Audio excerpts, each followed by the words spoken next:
Hey everybody, I'm Lisa, the Dream Doula for Women. I help women live their best life. And I'm Diane Easley. I am the goddess of all things Feng Shui, and I'm here to help you create the life that you want. And when I first knew that Diane did feng shui, I was like, wait, what? What is that? And I remember you telling me, oh my God, it's so great. I was gonna get divorced, but this person came over and had us move the furniture in our bedroom, and it was like we were newlyweds. Do you remember that? I do. That is the story that I tell all the time because it made a difference in my life. My husband and I were this close to getting divorced, really and truly. And I hated him. I hated my house. Everything about it was terrible. And I asked a friend, and she said, call this person and have her feng shui your house. And I just went, I don't know what feng shui is. This was in the early mid 90s. And I just like, no, I don't know what that is. But I thought, well, I'm willing to try because I did say for better or for worse. And so she came on a Thursday. She gave us a whole list of things to do. We did about a tenth of them over the weekend. And I don't know about you, but whenever you worked with somebody who you were not that happy with right then, we were not in just like this great, wonderful space. It was hard. But by Tuesday of the following week, so this was on Thursday, so the next Tuesday, not even one full week, we were like newlyweds. And I thought, okay, I don't understand what this is, what just happened, but if it worked for me, very analytical, very in my head, very specific, it's got to work for somebody who actually might believe in this crap. And so I took classes. I called the woman and I said, what are you doing? And she said, well, I'm teaching my first practitioner training. And I was her first student that signed up. And 20 years later, wow, is that right? Here I am, helping people create the world that they want to actually live in, not live in somebody else's reality that doesn't work for them. Mm, nice. Yes, and I had you come to my house a couple different times to feng shui the house. I remember I was about to get divorced at one of those junctures, and I said, "Can you give me a cure to make him move out?" And you said, "I could, but I'm not going to." And I was like, "What?" But I created a little ritual in the corner, which I pretty much imagined had him move out pretty quickly. Uh, But it was so interesting because we went from room to room, and you're like, move that, change that, do this, do that. So for the listeners who are like, what in the world is feng shui? Let's give them a short explanation of what it is, and then I'll ask you some things that we might want to fix that might be helpful for people. Excellent. So feng shui is the Chinese method of how energy moves through a space. So it's very basic. Feng means wind. Shui means water, Feng.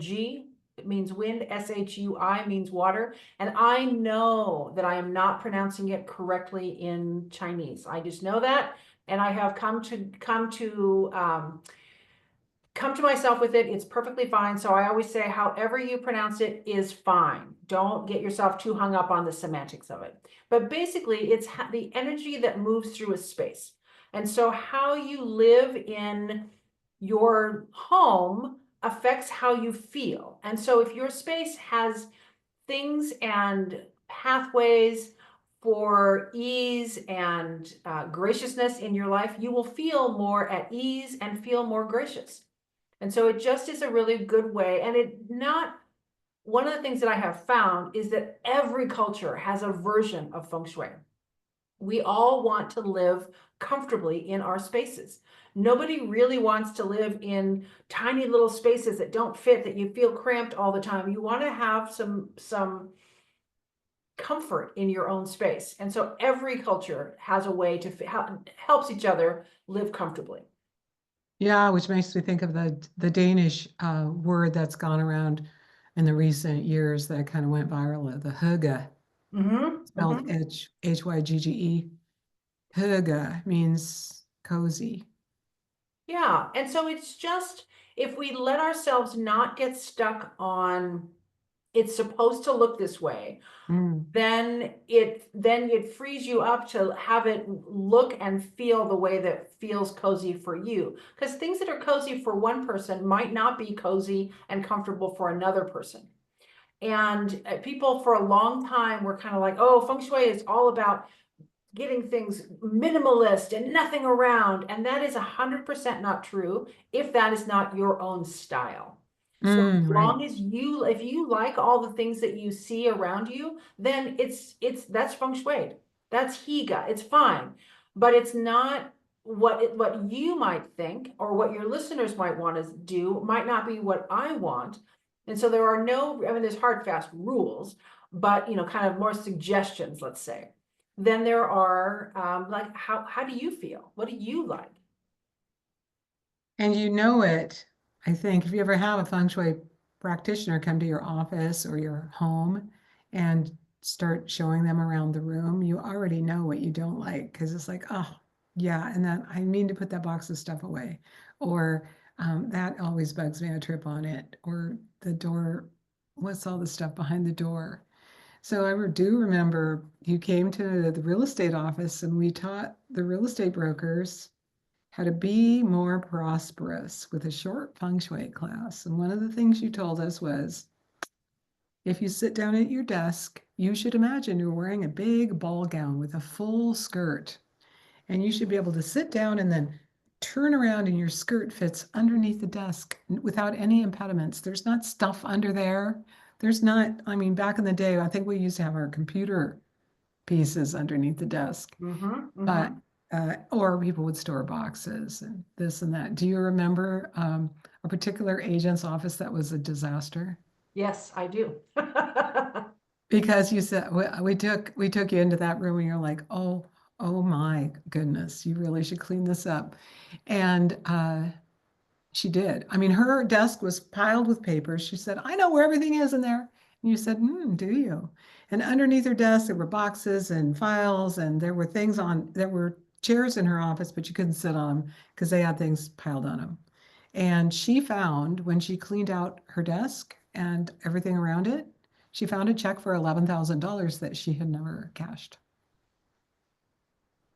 So I'm not saying that that can happen for everyone, but you can usually find it's one of those fun things. You can usually find money when you kind of look around because you something's out of your brain Mm. and you think, well, of course, I always deposit the checks or I always take this money and put it in my piggy bank jar or whatever it is. But a lot of times you just get busy. You put it down. I'm going to deal with that later, which is always a fun thing, which means I'm going to deal with that later, means I'm really never going to deal with that until the pile and pile and pile gets really big. And then, usually it falls on you and you're like, all right, I'll take care of this little tiny thing. And then you find money. And so it's just like, well, why not, instead of finding money when things are overwhelming, why not just let the money be there and be happy so that you can move forward in your life? So don't get stuck with all the crap on top of your desk and underneath your desk and all those things. And it doesn't have to be, we don't have to always know where everything, we can make a plan for where things are and then we can go to them. You can make things messy, but it is never, no one has ever been like, I feel so wonderful in my job, in my work, in my whatever, when I walk into my desk and see, 6 feet of crap. And you don't, it's not the way you want other people to see you. It's just like, she's carrying all that crap. Does she have room for me?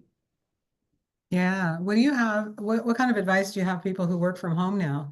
I think they're like in their house, multitasking and stuff different, like maybe they're working in their living room on their couch and maybe they have a desk that rises up or goes down and maybe their desk is their kitchen counter. Um, how do you think the best way to work for people that work at home is to have that? I think if you do not have a designated office, like I have an office, I'm not in my office right now, but I have a designated office where I do my office work. And so if you don't have that, if you are mobile, you work on your couch sometimes, you work on the kitchen table, you work outside, wherever it is, you want to have some things, and I really kind of do say some things that are indicative that you are at work. Mm. And so it can be as simple as a little lap blanket that goes over your legs when you are working on your computer if you're putting it on your lap. It can be I only drink my tea or coffee out of this mug when I am at work. When I am at home, I drink out of this mug. And it can be little tiny things that you put into, I am now going into my office. I am making it my space. And in the best of all possible worlds, before you take the stuff into your office, you want to choose the space that you're going to be working at home. You're going to choose the space where you're going to be working that day, and you want to clean it, even if it is just a quick move all the stuff onto the side, that you're going to deal with your kids' toys or your Christmas presents or whatever it is. Move it to the side or move it to the ground, and then do a quick little wipe of the countertop or wherever you're going to be sitting, and then set up your office. It really makes a difference, because then you are at work, and then you kind of forget you're more inclined to forget the projects that you could be doing. They're like, oh, I should go do a load of laundry or clean it. I don't want to actually do this work thing. I should go clean out that cupboard. So it's like you want to get yourself focused in a small way so that you can actually get into doing the work. That's beautiful. That's really great. So working from home is a modern concept for people. What about, let's go back to the idea that you were almost divorced and then you were like newlyweds a few days later. What did you do in your bedroom? Well, Uh, everybody is different. So the things that we had to do are not going to be the same things that, somebody comes to me and says they're getting divorced or they hate their husband. I wouldn't necessarily tell them to add a mirror in the one area that we added it, but it made sense for us. right. Our entryway was a little bit crammed, and so we had to add some space. And so the way we did it is we removed all the I had to come to the realization that I am not going to wear 10 pair of shoes at a time. I'm just not Mm, going to do it. I'm just going to wear one. And so the other 9 pairs of shoes needed to go someplace else. And so we needed to create some space in the entry of our home. And so we had to get rid of things that we didn't use on a regular basis, and not necessarily get rid of them. We had to move them out of this space that we used on a regular basis. That was our coming and going and in and out space. And then we added a mirror, and we did, we got some new sheets for our bed, and got rid of some of the older ones that were like, we'll change those down the road. And when I pulled them off, I'm just like, I was sleeping on them. I mean, they were fine, but also it's just like, come on, Diane, you can get a better sheet to sleep on with your, the person you want to spend the rest of your life with. So we had things like that, and but not everybody is going to do that. I mean, do I mm, recommend looking at your bedding when you're having a relationship? Absolutely. Your bed and your bedding, and make sure it's as wonderful as you can make it. Absolutely. right. And one of the things I love to ask people, because almost everybody is like, wait, what? Is what's underneath your bed? Yes.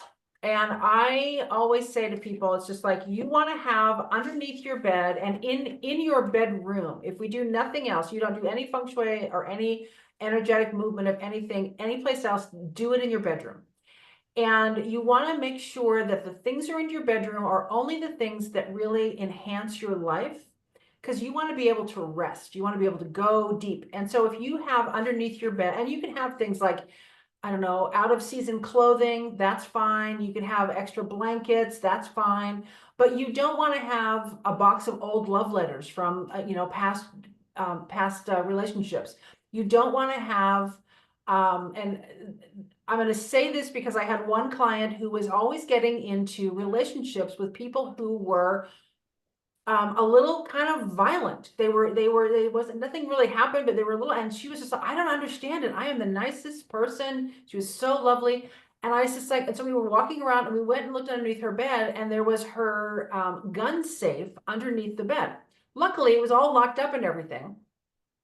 But I said, is this the only place that you can put this? And she said, no. And so she ended up finding another place that was more secure, and it made her actually feel better to have it there. And then the people that came into her life just, I mean, it was almost as if, like I said before, it was like my magic.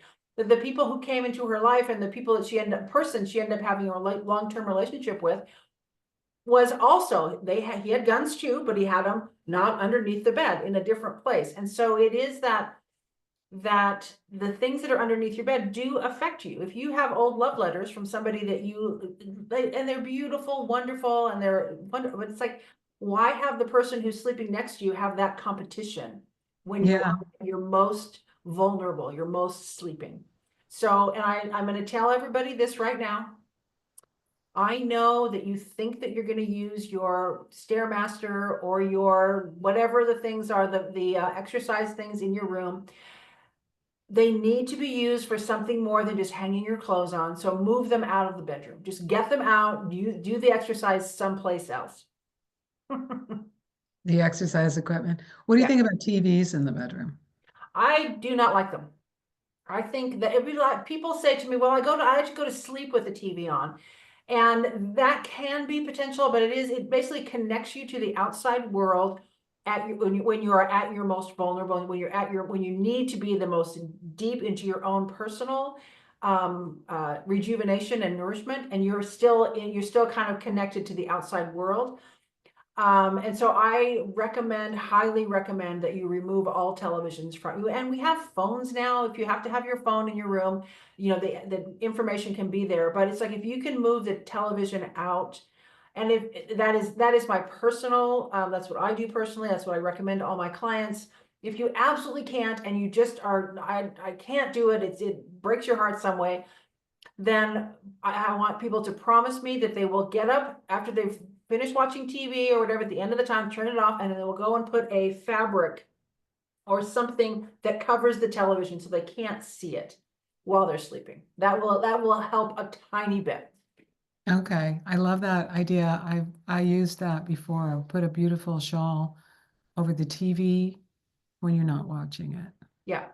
It's a really great way to go. And I think it's good if you do it in the TV, like in your den or wherever the television is, if you can cover it with something so that it's not your first like knee-jerk reaction that you just go and click it on when you go into that room. Maybe Yeah, you'll look around and you'll realize there's a book you want to read. And if the TV is not just drawing you in with its eye, then you're like, maybe I'm going to sit here and read a book or do some, I don't know, some arts and crafts or have a conversation with my person. That's also a possibility. yeah, yeah. Okay, so we covered working from home. We covered the bedroom and what's under your bed. What about the entry to your house? Is that important?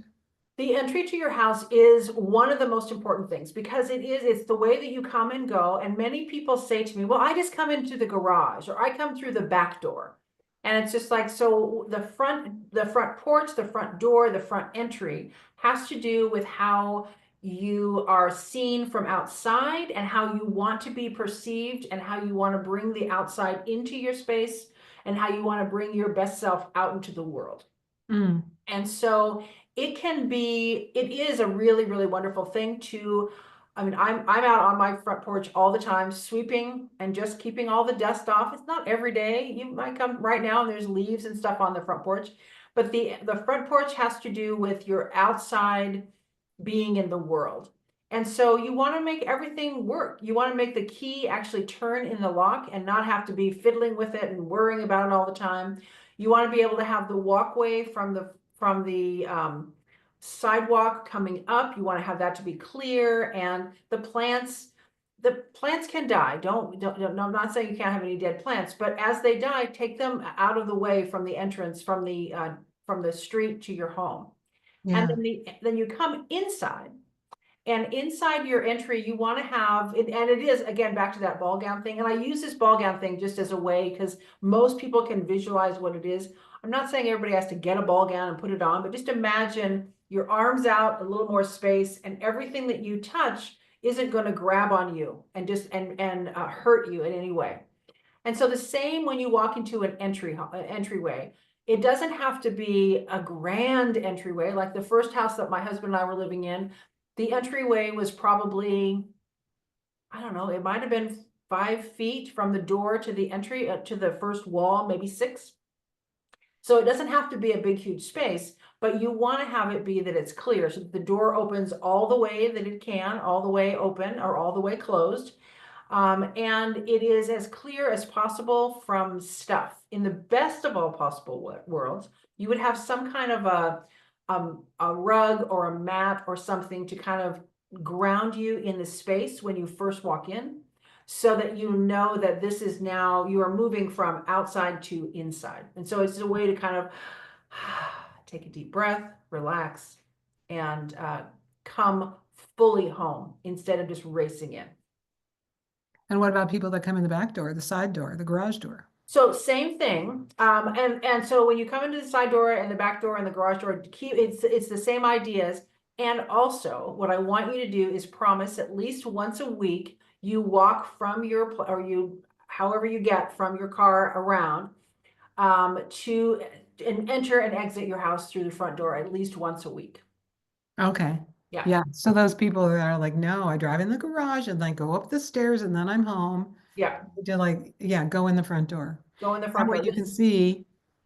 Now I'm going to go out and to get the cobwebs off of my front porch plants later. Yeah. But Yeah. I was like, last time I walked in the front door, I'm like, darn, those spiders are back. It's kind of spider season. Yeah. Yeah. And It's so, fine. It really is fine, but it is one of those things that you just want to notice the small botherations or tolerations or things that you're tolerating that you're kind of like, you know what? It takes me 4 seconds. I could fix this and make it feel better for me. oh, that reminded me of a visual metaphor someone told me once. They said, like, if you're tolerating things, it's like you're wearing a sweater with all these long threads hanging down, and you can go through the world and get snagged on things because you have all these threads hanging out or Yeah. pieces of yarn hanging out. And getting rid of the tolerations or cleaning up that part of your life is like snipping. Now, I was a knitter at the time. I'm like, if you snip them, then it's going to unravel. But let's imagine you can snip those threads and it won't unravel the sweater. And then you can move through the world without getting snagged on things, without getting caught on things. Yeah. Yeah. And that's the thing. It's like because we know whenever I walk into people's houses, just like you mentioned, when I walk into people's houses to do some feng shui work, when I'm not doing feng shui work, I do not do this. So do not worry. I'm not inviting you over. Okay. No, please invite me over. I like to come. I don't turn my feng shui eyes on unless I am being asked specifically for it. So don't Okay. worry. But and I always say it's like, so what are 3 things in this room or this area or whatever it is we're working on that bug you? And it is instantaneous that people know. Oh, yeah. We And all know so what bugs us because yeah, we look at it yeah, and think, that bugs me. I should do something about it later. yeah. And And then later, the next later, day, later, later. and Yeah. the next day, and the next day, and the next year until you finally do it. And then you're like, oh, why didn't I do that earlier? That took Oh, me 4 minutes. What's the problem? when you Yeah. finally get down to it. Is there a feng shui cure to dealing with procrastination since we just brought that topic up? The best feng shui tool of dealing with procrastination is to make, and this is kind of my westernized version of it, but make a list of all the things that are bugging you. Just write it all Okay. down. And you will end up with things like the rug slips or the door handle doesn't work or I can't ever find my coffee cup or whatever it is. You'll find it with a bunch of things. And you might end up things with like things that bug you, like, you know what? I hate the color of my car and I don't like my job and I don't like, there might be some bigger things that kind of come up. But first you write this list and just sit down and just be like as petty as you want to be. I don't like that, blah, blah, blah, whatever it is. And then the best way to kind of, and like, especially if you're going to do like you're procrastinating on a work project, there's going to be 1 or 2 things that you're just like, you know what, I really want to get to that. But right before I do that, I have to do the laundry and bake some bread and clean up the things and all of that kind of stuff. And so what I always say is make this whole list and then take one thing on the list that is so minuscule. And a lot of times, what I say to a lot of people is just like, one thing that always bugs me is I hate when my toothpaste thing isn't kind of rolled up and have it all at the end. And so it's just like, it's all just land, I just press it in the middle and I fling it back down. But I'm just like, you know what? So roll the toothpaste up or do whatever, move the toothpaste up in the thing, whatever it is that's your little tiny, tiny thing. And then you kind of go, yes, I did that. I'm so fancy. You're so proud of yourself. And then from that moment, start doing some tiny, tiny task for the thing that you're procrastinating. procrastinating toward, not the big thing, but just some little tiny thing. And then that will help break the procrastination, because you're just like, oh, well, I can do that little tiny thing.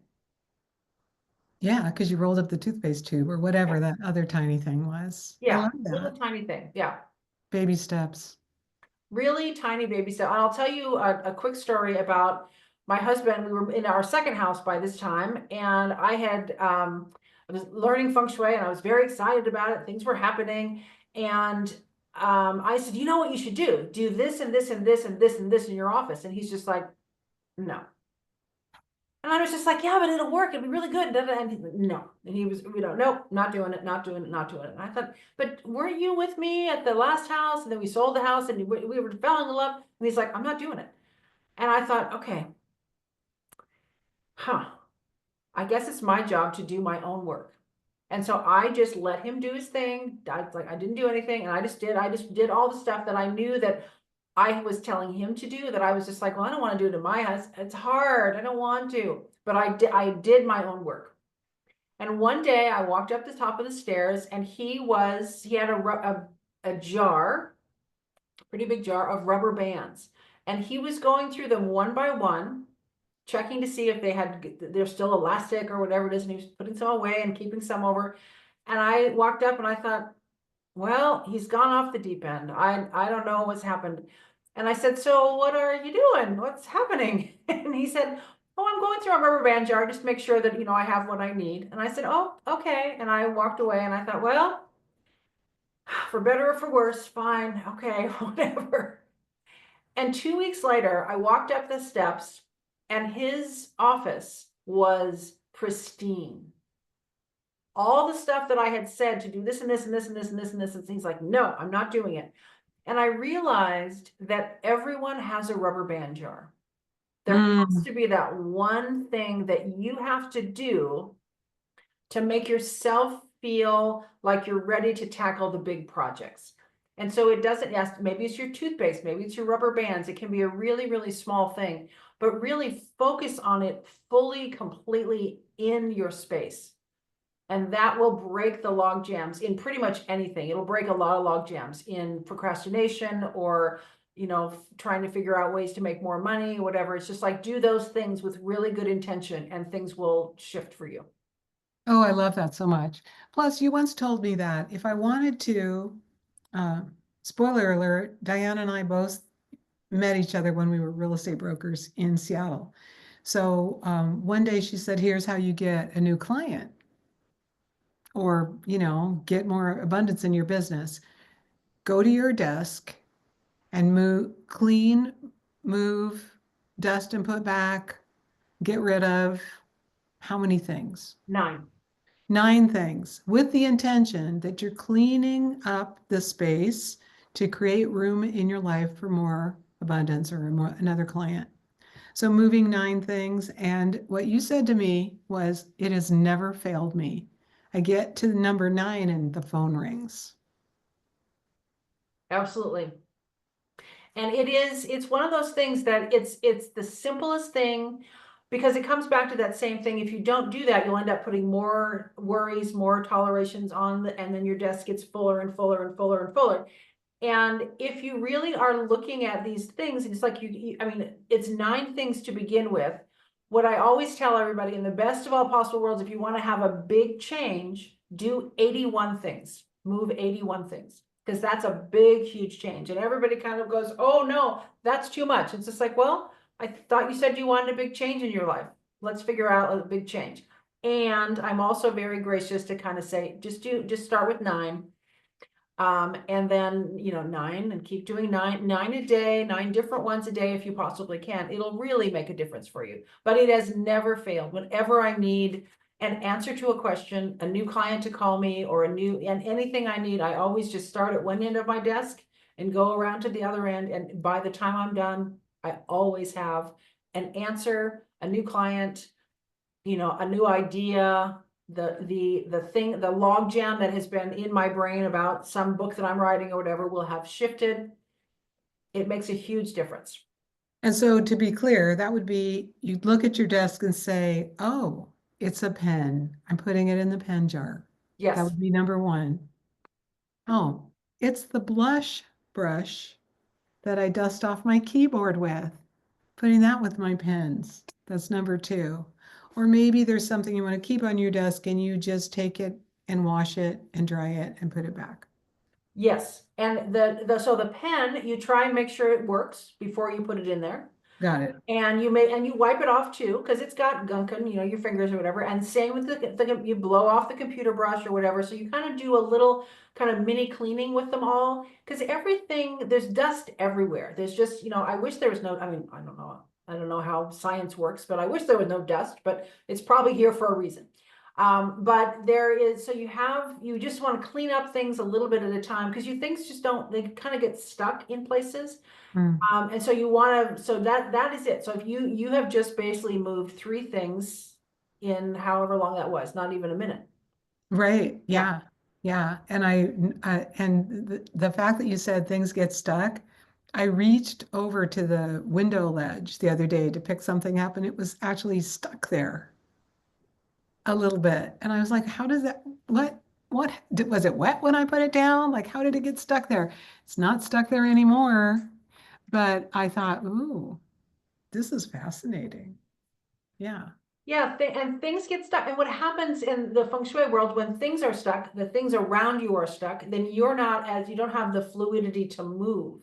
And Mm, so we get kind of stuck in our old ways, stuck in what we've always done, that kind of stuff. And I don't know, I don't want to go out and do that. I'm just going to stay home.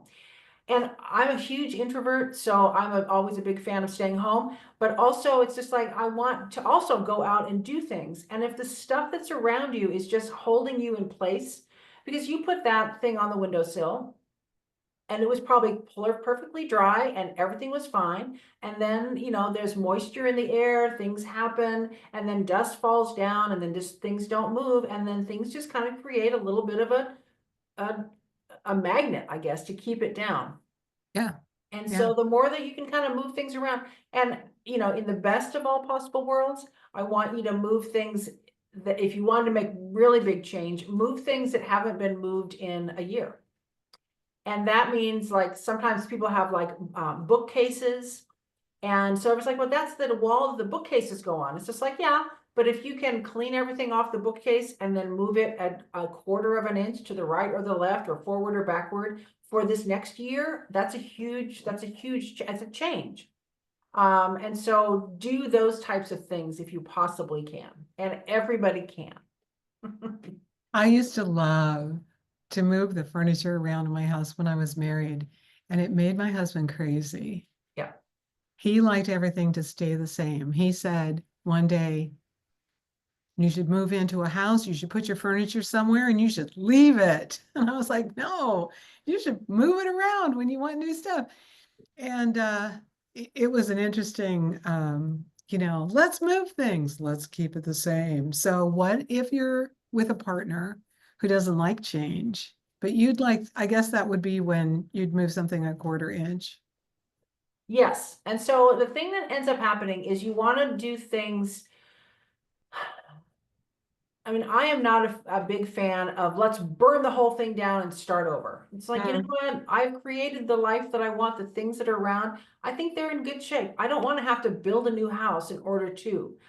So what you do though is just like, this is really the best wall for this couch, this whatever it is. You clean it up but you do move it a little tiny bit, and that makes a huge difference. So it helps the person who is moving it a little bit, and it helps the person who is very stable, like, oh no, I have to keep it where it is, to be a little bit more flexible. And then you can, yes, if you like to move furniture, I don't know, move it a couple of inches at a time, and then pretty soon it's all the way across the room and nobody really noticed it changing because it was just slow. I love that. Okay, we've touched on love, we've touched on work. Um, how about health? If you Mm, want to improve your health somehow, which room would you look at in your house to do some feng shui work? the kitchen. The The kitchen? kitchen is the most important thing. There's a couple of things, the kitchen and the bathroom. In the bathroom, you want to keep the toilet lid down. Just keep the toilet lid down. Close the toilet lid, close the toilet lid, close the toilet lid. And that will help you feel more healthy. Just that's kind of one of the basic things in Feng Shui. But the kitchen is where we are creating, because that's where elimination goes. And so things are going out and you don't want to have to, once it goes out, you don't want to have to see it again, kind of with the lid open. It's like close the lid. Okay. In the kitchen is where we prepare our food, where we're working with everybody that I know, most people. When you have a gathering, everybody ends up in the kitchen. It is Yeah. the heart of the home. It is the space where nourishment happens, where we connect with each other. So the kitchen is one of the most important places. And the first thing with the kitchen is you want to make sure that you have as healthy a food as possible.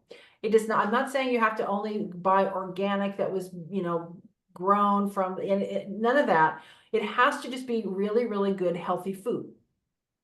And local is really great. And then you want to, like, the stuff that that I ask this question often when I go into the kitchen. It's just like, so what are the things in here that you wish that you didn't have to have in your space? And everybody always goes to, well, those cookies are always the things that are there. I'm always drawn to those, the things that aren't good for you. And so, but they're kind of like behind the stuff that is, we're supposed to have. So you want to go through your house and you want to, your kitchen, and go through your cupboard. And this, I'm sorry, saying this at Thanksgiving. I know I'm doing it right now, but is you want to go through your cupboards and get rid of stuff that you're not going to eat. Either use it or get rid of it. It's like I have some friends who, um, uh, one friend that they were visiting 2 years ago was gluten-free. And so they ended up getting a 5-pound bag of gluten-free flour. And they didn't do any of it when their friend was there. And then they're not gluten-free. They don't want to do it. And so they just let this big 5-pound bag of flour just sit there and rot. And every time they saw it, they were just kind of like, oh, and so you just feel bad. You feel worse about it. And so they threw it away. And it was actually, I think they gave it to somebody who was gluten-free, and then they ended up using it, even though it was old, but because it hadn't been opened yet. So you want to go through all of the things that you have that are all your food things and make sure that you actually want to eat them and that they are in good shape. If they're old, like there's a difference between a fresh carrot that was just pulled out of the garden or brought from the grocery store and one that's been sitting in the crisper drawer for 3 weeks or whatever, that you just I hold have them up to some, each other. I have some carrots like that. Yeah. I'm So gonna go let those go. throw them in some cold water and see if they perk up. But if not, just, put them in the compost. Mm-hmm. Right on. So having food in your house that you actually want to eat and supplies in your pantry that you actually will use is the best way. And I suppose, oh, if anybody wants to move 81 things, that'd be where you could do it. It's a great way to go. It really is a great way. It's an easy thing. And then the next thing is how you're preparing the food. So Mm-hmm. make sure that your knives are sharp. Make sure that your pots and pans work. Make sure that your plates are nice. They don't have to all match. They don't have to be anything fancy dancy, but they just need to work. I have this pot that I love. It is one of my favorite pots. It's 30 years old and it's a wonderful pot. And the handle was just a little shaky. And I was just like, and of course it was what I boiled water in and all kinds of stuff. And I thought, okay, here I am with this pot that could potentially have 3 gallons of hot water in it and a boiling water, and the handle isn't working. And so I'm like, okay, Diane, and I looked at it, how do I fix this? And I looked at it.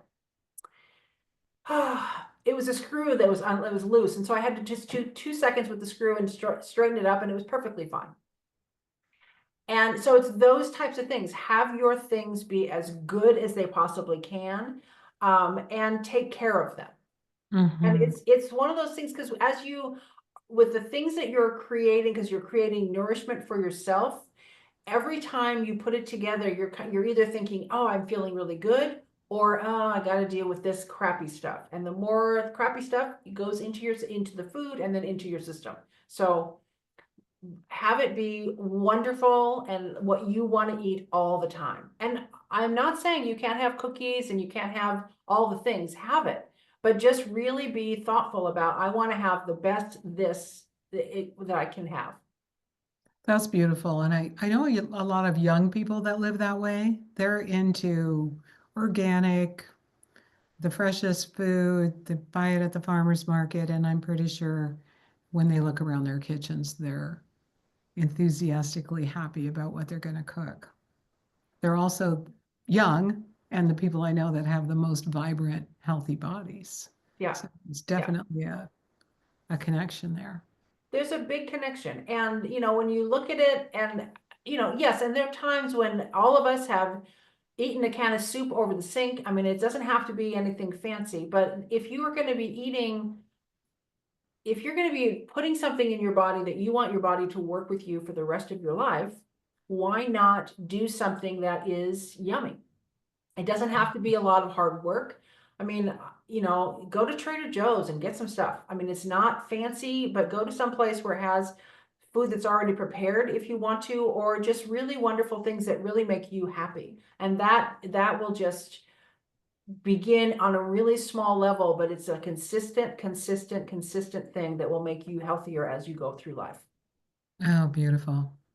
Beautiful. Well, if there's one other feng shui tip you'd like to leave people with, what would it be? Mm. Ooh, how about our cars?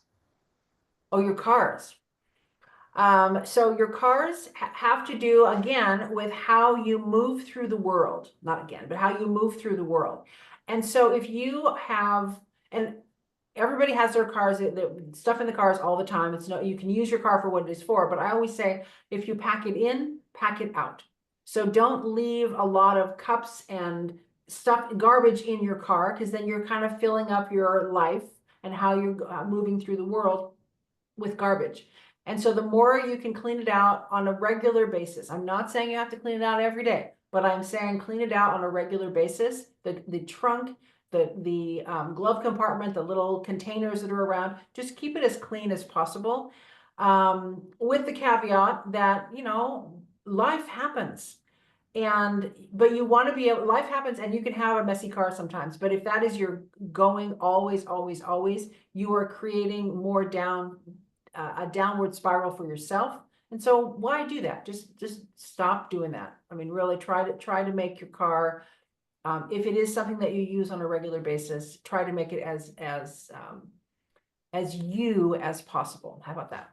I love that. Yeah, years ago, you told all the real estate brokers to stop keeping their open house signs in their trunk, excuse me, or the way back of their SUV. And they all went, what? Of course, that's where I keep them. And you're like, don't you have a garage or a spare room? Put them there and put them in your car when you're going to an open house. Um, and because the way you explained it then I loved so much. It's like if your trunk is empty, pretty much, then the good that's trying to get to you in the world can come into your life. Same with Absolutely. the entry to your house. You're like, we are making space for our good to come to us energetically. Absolutely. And the more space that we can have, the better that it is. And if the energy is not, if there's so much stuff that there's no place to put anything, just like, we've all done it. Our trunks are full of stuff. And then it's like, well, how am I going to get this home? I just got this great, I'm driving down the side of the road and I see the perfect table or whatever that someone's giving away. I'd love to get it, but I can't fit it in my car because I'm carrying around this old crap. Yeah, That's a whole different thing than, oh my gosh, of course I have room, and pick it up and take it home and you're really happy. And so yeah. those are the things to really make a difference for people. So that, I guess that's the answer to your question of what the feng shui thing is. Just leave yourself as much space as you can to live the life and let yourself be comforted by your things instead of being overwhelmed by them. Well, that's a great mic drop moment. Be comforted by your things and not overwhelmed by them. Yeah, Thank you, Diane. You're the bomb. you're welcome. Thank you so much, Lisa. This was awesome. Yeah.